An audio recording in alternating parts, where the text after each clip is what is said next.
आइए व्याख्यान को आगे बढ़ाते हुए सिद्धि स्थान के पहले अध्याय के 35वें श्लोक से अब आगे देखें 36वां श्लोक। यह ब्रह्मणी अवस्थी प्रयोग के संबंध में है। कैसे व्यक्तियों में ब्रह्मणी अवस्थी दिया जाए, इस पर चर्चा हो रही है। आचार्य कह रहे हैं, न ब्रह्मणीयान विदधीत अवस्थीन विशोधनीयेषु गदेषु वैद्यः कुष्ठप्रमेहादिषु मेदुरेषु नरेषु ये चापि विशोधनीया। अर्थात कुष्ठ, प्रमेह के रोगी, काफ़ी मेदस्वी रोगी जो काफ़ी मोटे ताजे होते हैं, जिनमें शोधन आवश्यक है, ऐसे रोगियों में, जिनको भोजन के प्रति अरुचि है, तंद्रा है, श्लीपद रोग है, ऐसे लोगों में ब्रह्मण वस्तुओं का प्रयोग नहीं करना चाहिए। श्लोक 37। किन लोगों में निरूह वस्ती का प्रयोग नहीं करना चाहिए, इस पर आचार्य कह रहे हैं कि क्षीण क्षतानाम न विशोधनीयान शोषीणाम न वृष दुर्बलानाम न मूर्छितानाम न विशोधितानाम येषां च दोषेषु निबद्धमायो। अर्थात क्षीण रोगी, उरह क्षत से पीड़ित रोगी, राजक्षमा के रोगी। अब राजक्षमा शब्द मैं बोल रहा हूँ तो आप अर्थ तो सिर्फ इसका टीबी ही ले लेंगे, ट्यूबरकुलोसिस बेसिलाई की बात करेंगे, लेकिन यहाँ राजक्षमा का अर्थ धातुओं के क्षय से विशेष रूप से लेना चाहिए, जिनके धातु क्षयित हो गए हों या हो रहे हों। अत्यंत दुर्बल व्यक्ति, जिसको मूर्छा आती हो, वमन विरेचन के द्वारा जिनके शरीर का शोधन किया गया हो, ऐसे व्यक्तियों में, जिनके समय अब नज़दीक आ गए हों और दोषों में ही प्राण अटके हों, येषां च दोषेषु निबद्ध वायु, लिखा आचार्य ने। अर्थात ऐसे व्यक्ति जिनके दोष में ही प्राण अटके हुए हों, उनके दोष की शुद्धि यदि कर दी जाए तो आपको अपजस मिल जाएगा। इसलिए मना किया आचार्य ने कि ऐसे व्यक्तियों में भी निरूह वस्ती का प्रयोग नहीं करना चाहिए। अब आइए देखते हैं 38वां और 39वां श्लोक। इस दोनों श्लोकों में वस्ती की प्रधानता दिखाई गई है। आपने वमन पढ़ा, विरेचन पढ़ा, निरूह वस्ती को देखा, अनुवासन वस्ती को देखा। अब उसके कुछ लक्षण अलग से बताए जा रहे हैं, उसको ध्यान से आपको सुनना चाहिए। कह रहे हैं आचार्य की शाखा गता कोष्ठगताश्च रोगा।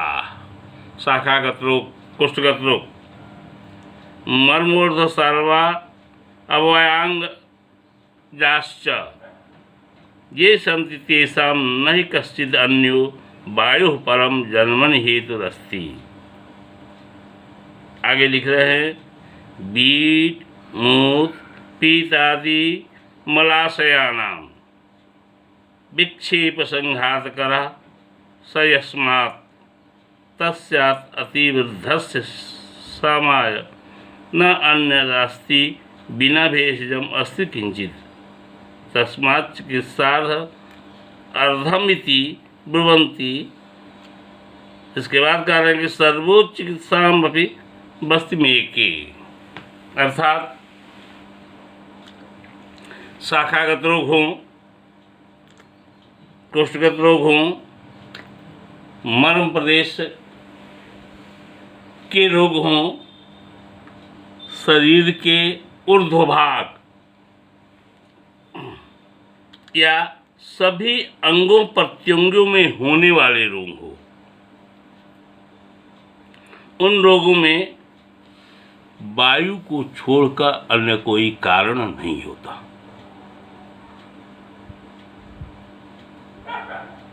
उनमें अन्य कोई दोष कारण हो ही नहीं सकता।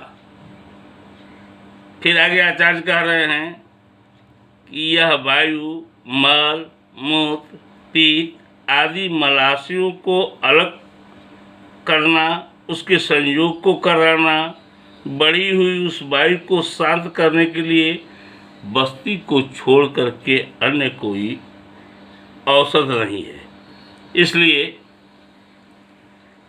चिकित्सा का आधा भाग बस्ती है और कुछ आचार्य कहते हैं कि चिकित्सा का संपूर्ण भाग बस्ती है। यहाँ आपने अष्टांग हृदय वगैरह में भी पढ़ा फर्स्ट सेमेस्टर में कि पित्तम पंगु कफा पंगु पंगवो मलधातवः वायु न जत नीयन्ते तद गच्छन्ति मेघवत। इस श्लोक का स्मरण कीजिए। कहा इसी की बात को यहाँ भी कह रहे हैं आचार्य कि पित्त जो है उसे हाथ पैर नहीं है, वो चल नहीं सकता, कफ भी चल नहीं सकता, लेकिन वायु में गति है और ये सारी चीज़ें वायु की गति से ही संचालित होती हैं। इसलिए यदि हमने वायु की चिकित्सा कर दी तो वह सर्वांग चिकित्सा हो गई। और इसी बात को लेकर के आचार्य यहाँ कह रहे हैं कि बस्ती चिकित्सा को कुछ लोग कह रहे हैं कि आधी चिकित्सा है और कुछ आचार्य कह रहे हैं कि नहीं, ये संपूर्ण चिकित्सा। आइए 40वें श्लोक पे चलते हैं।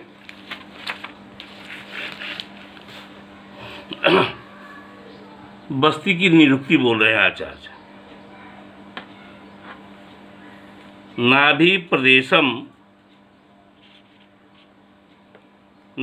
प्रदेशम कटिपार्श्वकुक्षी गत्वा सकृत दोषचयम विलोढ्यम संस्नेहकाम्यम सपूरीश दोषः सम्यक सुखे नैति च यह सबस्ति। अर्थात बस्ती नाभि प्रदेश कटी पार्श्व और उदर में जाकर मल और दोषों के संचय को मथ कर, दही की मथनी देखे हैं या बिलोढ़े शब्द का प्रयोग हुआ है। आचार्य कह रहे हैं कि जैसे आप मथनी से मथते हैं किसी वस्तु को पतला करने के लिए, यह बस्ती भी जाकर के इन प्रदेशों में बिलोढ़ शब्द से उसे मथती है, ये कह रहे हैं।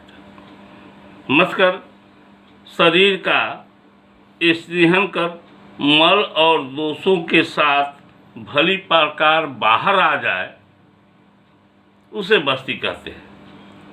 अर्थात गुदा द्वारा प्रयुक्त औषध शरीर के सभी आदि भागों में भी, अब मध्य से ऊपर सिर आदि हो गया और उससे नीचे पैर आदि हो गया, आदि भागों तक कह रहे हैं।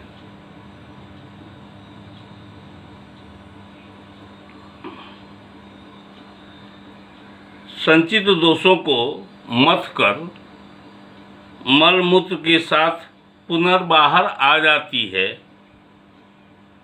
इस क्रिया का नाम ही बस्ती है। यहाँ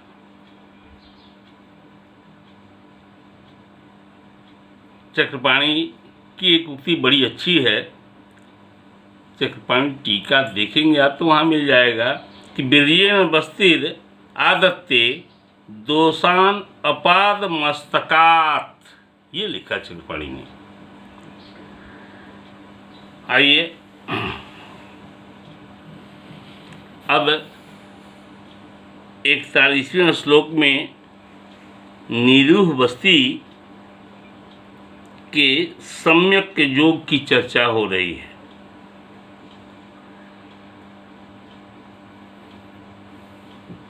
नहीं, ये गलती हमने किया है। यह चक्रपाणी की अभिव्यक्ति मैं नहीं बोल रहा था। सुश्रुत के 35वें अध्याय में, चिकित्सा के 35वें अध्याय में सुश्रुत के द्वारा दी गई उक्ति है। अब निरूह बस्ती के सम्यक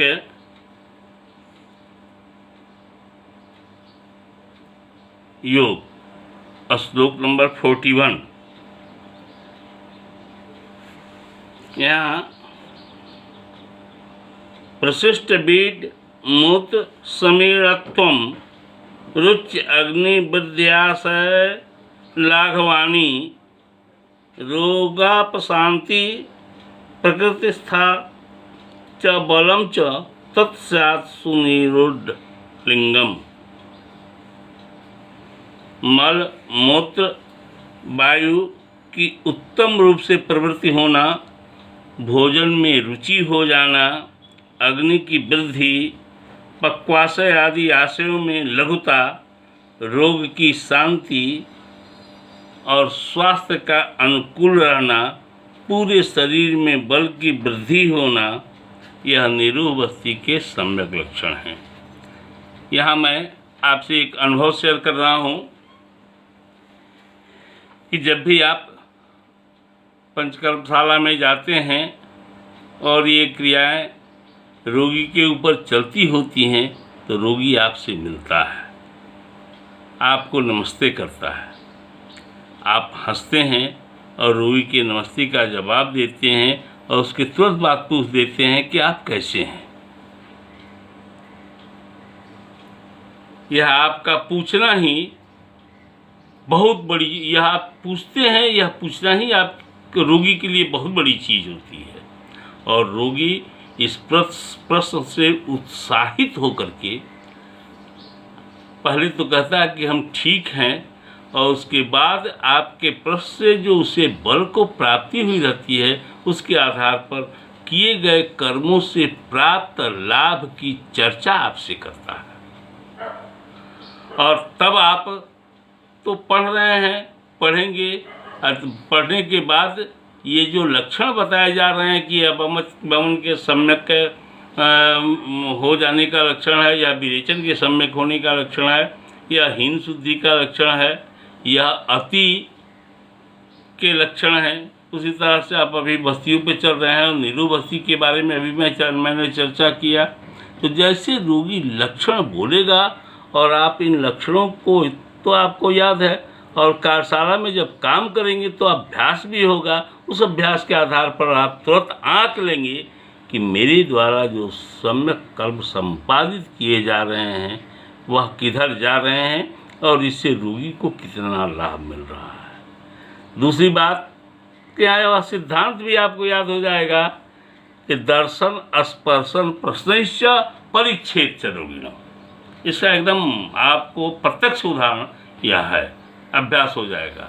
लेकिन आप तरीके से आपको यह लक्षण याद हैं और उस कर्म के दुष्कर्मा है, अपने गुरुओं के साथ देख रहे हैं, और वह लक्षण जब रोगी कहेगा तो आपको स्मरण हो जाएगा और आपको लग जाएगा कि आप जो कर्म करा रहे हैं इस रोगी के लिए उससे इसको कितना लाभ मिला।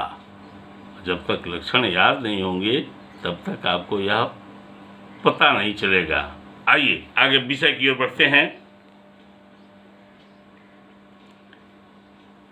42वें श्लोक पर निरूह बस्ती आपने दिया और वह अयोग हो गया या हीन योग उसे कहें, सम्यक योग नहीं हुआ, तो यदि ऐसा हो जाता है तो रोगी क्या कहेगा, इसकी बात हो रही है।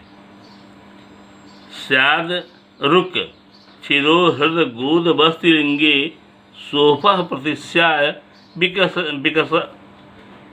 विकतिंके च हृलासिका मारुतमूत्र संगः श्वासो न सम्यक निरूहिते स्यु। अर्थात यदि नीरू बस्ती का प्रयोग समुचित रूप से नहीं हुआ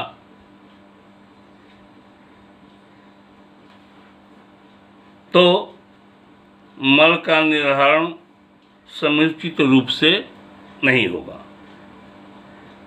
जिसके चलते शिरा शूल, हृदय शूल, गुदा शूल, बस्ती और लिंग में शोथ हो जाते हैं।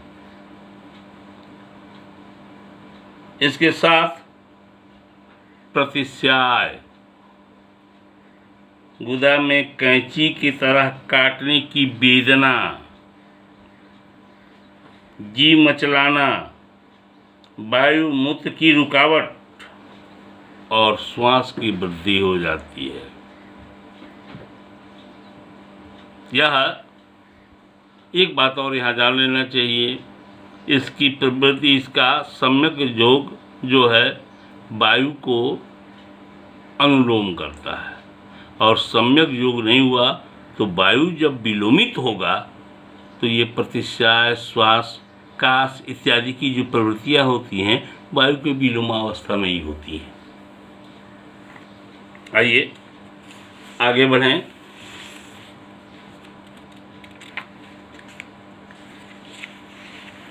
तैंतालीसवें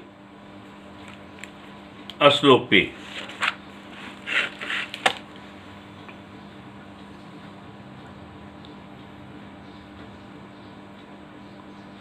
नीरू के अतियोग का लक्षण ये एक लाइन में दे रहे हैं आचार्य। लिंगम यदेवाति विरेचितस्य भवेत् तदेवा अति निरूहितस्य। जो विरेचन के अति योग में लक्षण हैं, वही लक्षण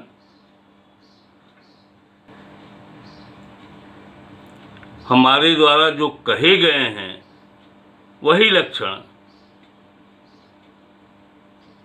नीरू के अयोग में भी होंगे। अर्थात नीरू बस्ती के अति योग में जो लक्षण हैं वही लक्षण विरेचन के अति योग में भी आते हैं, जिसकी चर्चा हुई है। श्लोक नंबर 44। ये नीरू के तीनों प्रक्रियाएं हो गई।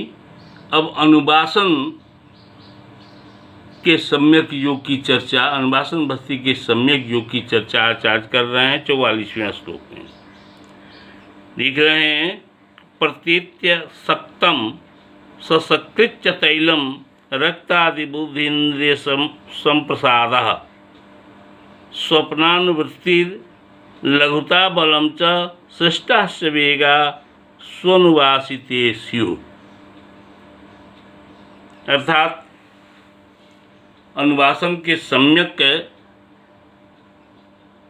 होने पर बिना किसी प्रकार के रुकावट के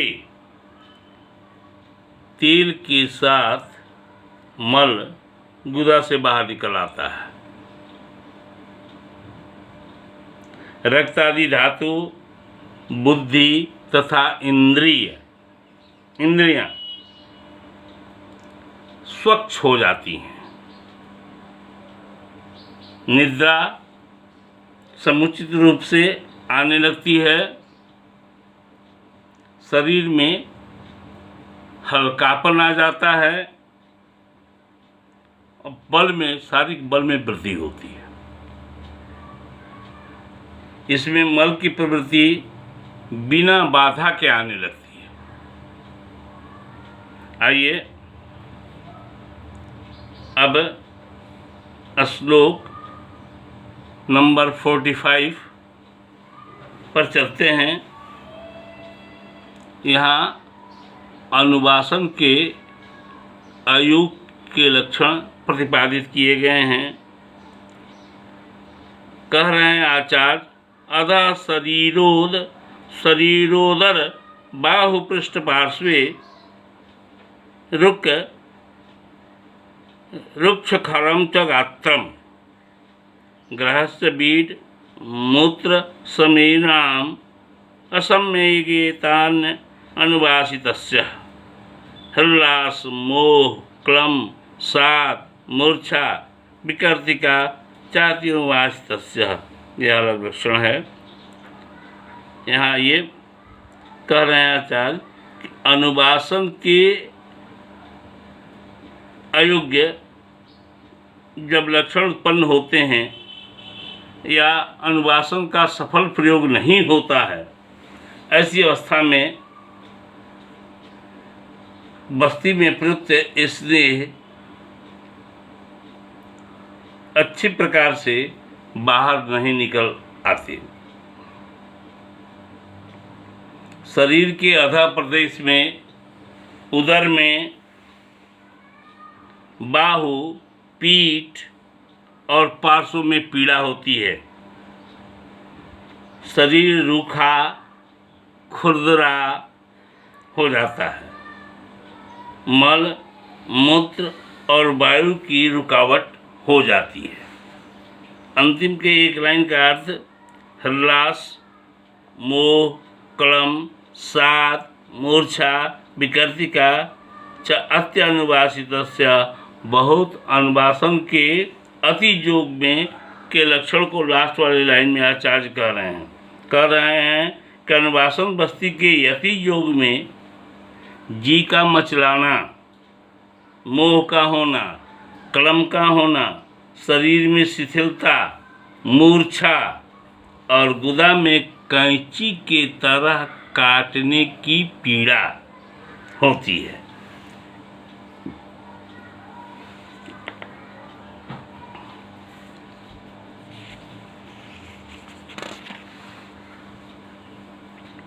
आइए अब अनुवासन के सम्यक योग की चर्चा हो रही है। यस्य यावान अनुवर्तते त्रीन स्नेहो नरः स्यात् सबसे शुद्ध देह अस्वागते अन्यस्तु पुनर्विधेयः स्नेहो न सस्नेहति ह्यतिष्ठन्। अनुवासन बस्ती के देने पर उसका तेल शरीर के अंदर 9 घंटा तक, 3 याम, एक याम में 3 घंटा होता है। यहाँ यस्य है याम शब्द का प्रयोग आया है। अनुवर्तते अर्थात उसका अर्थ 9 घंटा, 3 जाम का अर्थ हुआ 9 घंटा तक रहकर बाद में जो निकलता है उससे शरीर की पूर्ण शुद्धि हो जाती है। उसे अयोग या अति योग से होने वाला कोई रोग नहीं होता। यदि अनुवासन बस्ती में प्रयुक्त ये स्नेह शीघ्र ही निकल आवे तो पुनः अन्य अनुवासन बस्ती का प्रयोग करना चाहिए, क्योंकि यदि स्नेह शरीर में न ठहरेगा तो स्नेहन भी नहीं कर सकता है। अभी चर्चा हुई थी कि यह जाकर के शरीर के समूचे भाग को स्नेहित करता है और विलोड़ित करता है। इस तरह से हमें लगता है कि यह 46वें श्लोक की चर्चा करके हमें व्याख्यान रोकना चाहिए और कल के व्याख्यान में इस अध्याय की समाप्ति होगी। धन्यवाद।